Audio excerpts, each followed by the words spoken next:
Intelligence and spiritual enlightenment, IQ and spirituality. Hello, this is Shores of Infinity with your host Chris, speaking today about intelligence and spirituality, intelligence and enlightenment. These are again two topics that often get mixed up. Intelligent spiritual teachers appear to be more enlightened to most seekers. Why is that? Because we place a very high value on intelligence nowadays. Intelligence is very important in first-tier spiral dynamics.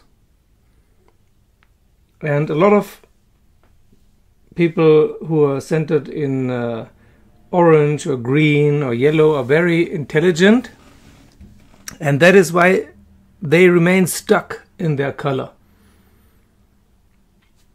Intelligence is something we rely upon, we're taught to rely upon, we notice that it works quite well in the physical world, so we think it will work well later on also. But the spiritual path to enlightenment is not about intelligence, it is about the soul. It's not about the physical body and the mind, it is about developing the subtle body, the mental body and the soul, the connection. Psychic being, whatever you call it, the divine spark. It's about that. It has nothing to do with intelligence. There are and were a lot of teachers who are and were very famous because of their intelligence, like Osho, for example, Eckhart Tolle, Sadhguru, Carlos Castaneda. They all had above average intelligence. Average intelligence nowadays is between 100 and 120. Theoretically, it's 100 average, but practically it's between 100 and 120. Most educated people who had some kind of schooling are between 100 and 120. Education increases IQ, intelligence. When I say intelligence here in this video, I mean IQ, which is anyway an outdated concept, but it's still used. And if you look at these teachers, they got stuck at some point. They also, those teachers who are very intelligent, they can explain well and thus get very famous, but they get stuck, they never get to full enlightenment, except in peak experiences.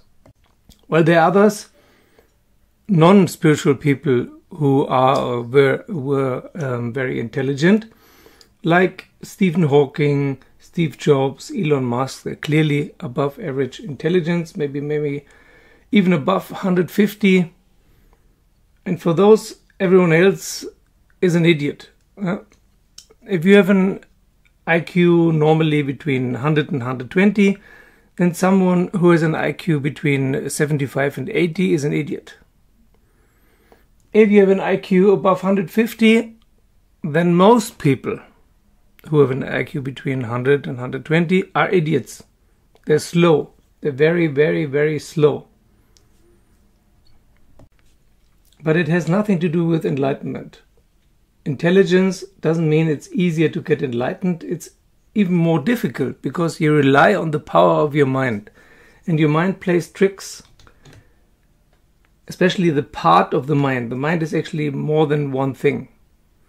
But what we usually mean with the mind, the logical thinking apparatus, is not our strongest aspect of humanity. It seems to be so. It seems to be so because we can build rockets and computers and submarines and whatever. Atomic weapons. Great. A lot of good have these things done for humanity, I'm sure. Unless you're really an imbecile, unless you're really mentally handicapped because of some birth defect or whatever, with a very low IQ, IQ has nothing to do with spirituality. It doesn't matter if your IQ is 90 or 120 or 150 or 180. It doesn't matter. It has no effect on your spiritual search, except maybe that it's more difficult the more intelligent you are, because you rely on your intelligence, and that's a mistake. So be careful of spiritual teachers who explain stuff really well, who are very intelligent, because they themselves are probably stuck. And also, if you're an intelligent type or even an intellectual type who is used to solve things with his or her mind, be very wary of this asset, of this, what you perceive as a strength. It may be a strength in the material world, in first tier spiral dynamics, but it's not in second tier, it's not on the spiritual path, and you're very, very likely to get stuck in yellow. Intellectuals often get stuck in yellow, and then that's it. They might have peak experiences in further colors, but that's it. It's over. Don't overestimate the power of your mind, the power of your intelligence. It's a stumbling block. It's a trap. Always continue, always go further. Never assume that you have arrived or that anything you experience or can think of is it. Also, very intellectual teachings like the one of Aurobindo can be a trap to intellectual people, or Ken Wilber, for example. You can get lost in this theory, and there is some practical information, of course, in there. That's why we talk about it on this channel as well. But it's easy to get lost in the theoretical part. Usually the theoretical part is about 80%. And it's easy to spend years exploring Aurobindo or Ken Wilber or whatever, Gurdjieff and Uspensky. It won't get you anywhere in the end. In the end, you have to look inside. It's only inside where you can find your soul. That is where you have to look if you want to progress further, if you want to reach full enlightenment at some point. And when you're there, you will understand that intelligence is no help at all.